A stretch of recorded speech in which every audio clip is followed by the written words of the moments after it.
Hi there, traders. This is Brad Gilbert with today's trading action. All right, now a bit of a quick recap, right? I think I got it close to the mark here on sterling.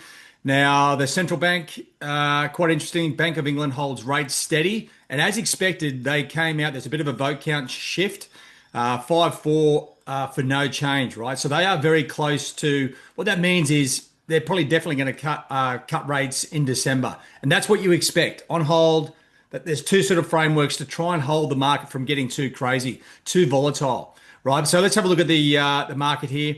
Now, sterling against the dollar, because of the US numbers, I still think it kind of sucks, right? Sterling has gone up. You can see a bit of discombobulation here around the price action. It's gone up about what 80 points, something like that, and then it's sitting there. But what it has done is it's pushed the dollar, right? The dollar is drifting on the back of that, and the beast is starting to break down. Euro up, Aussie and Kiwi. I didn't see the.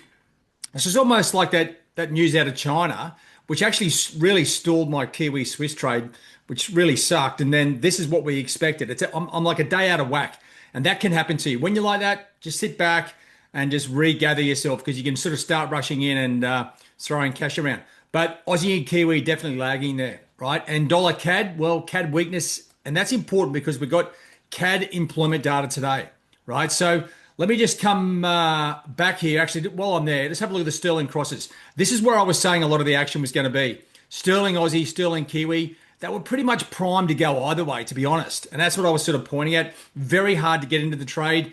But you know what? A couple of 100 points on the top side. If you were looking to get in, you're probably getting in about 50, 60 points above the levels, right? At least to stay out of trouble on the release. Now, euro sterling, with that on hold, you'd expect euro sterling to sort of test support. But as I was saying yesterday, it's probably going to hold and sit around there, right? If anything, sterling CAD was a little bit of a surprise to really blast through. All right. So anyway, that's what happened yesterday. Now let's just focus on what is going to happen today. Now we're back in the. It's almost like we're in the doldrums, right? The non-farm payrolls, okay, a non-event, really sets us up for the Canadian employment numbers, right? Take center stage. It's actually a shame these aren't on different days normally anyway, right? So make sure you check your calendar, right? Because we have got uh, the US against the Canadian dollar. Well, the US is going up, but just have a look across the board here, right? Then start to get a bit of an idea what you can potentially trade for stronger or weaker numbers. Aussie CAD pretty much sideways, Kiwi CAD downwards, right? So stronger CAD numbers there. Kiwi CAD is going to keep getting belted. CAD yen, right? Weaker CAD numbers supports a weaker CAD yen, and then well, I haven't drawn the trend line here, but if I just do it freehand, you can see Euro CAD has broken higher, right? So weaker CAD numbers, definitely looking at Euro CAD, and that's probably the same for Sterling CAD, right? Weaker CAD, Sterling rallies accordingly. And CAD Swiss, well, it's a bit of a dog's breakfast. There's better options, right? So for me, really, Kiwi CAD, Euro CAD, and Sterling CAD. Now, Euro CAD and Sterling CAD have got much bigger liquidity. These are for weaker CAD numbers. Kiwi CAD is for stronger, okay, CAD numbers, right? And so there's your sort of pick of the bunch as we go through the trading day, right? So now, if you want a bit of a shortcut, just come back into obviously the live signals. We've got a few things to tune up on a couple of the end crosses, but you can see here, like with the Canadian numbers, right? Just focus on the CAD numbers. It's not rocket science, right?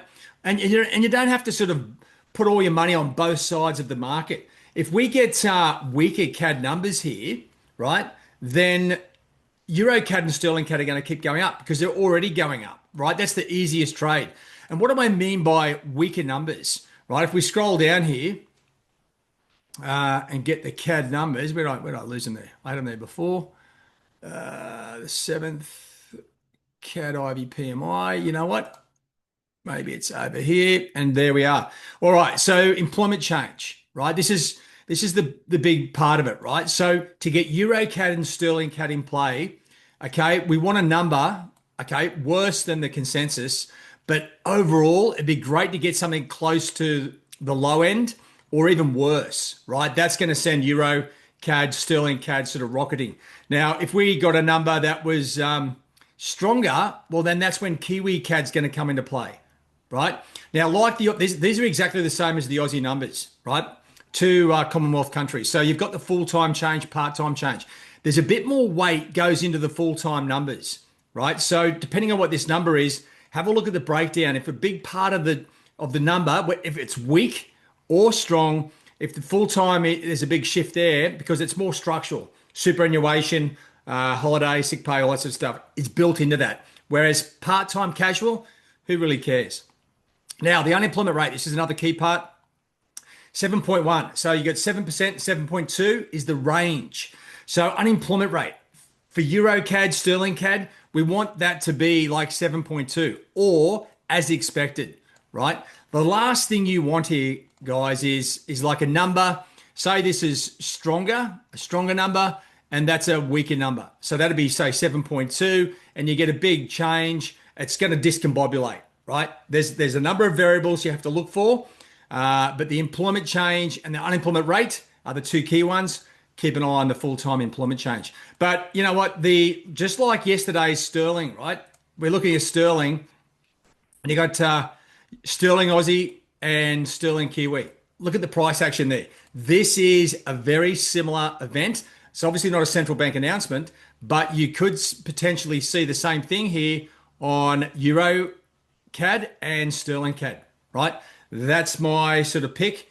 You know what? I'm just going to leave strong CAD numbers out of it. And the best thing is, if we get weaker CAD numbers, right, it goes further towards the interest rates getting cut next month, right? And just on that, let me just finish on that, because if you're having a look here too, and you're not sure about, you know, the central bank announcements, well, the Bank of England were 61% chance of a hold yesterday. Now we're 81% of a cut. That's what that vote count shift does, right? So you think from here, all the good stuff sort of factored in. I'm surprised sterling's actually held up here.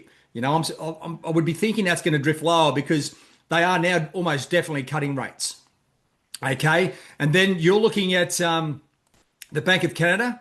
This is the important part, right? So 96% think it's on hold, right? This is a no-brainer trade. EURCAD to the top side, sterling CAD, because if the numbers come out weak, that means this part of the market has got it wrong so far, right? It's December 10th when the announcement is, but they'll start unwinding in that. That's why EURCAD, sterling CAD, or the CAD itself will fall if these numbers are weak, right?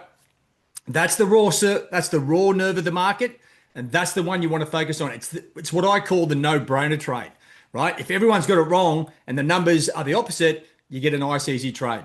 All right, guys, that's it from me. Have a good one. All the very best. Cheerio.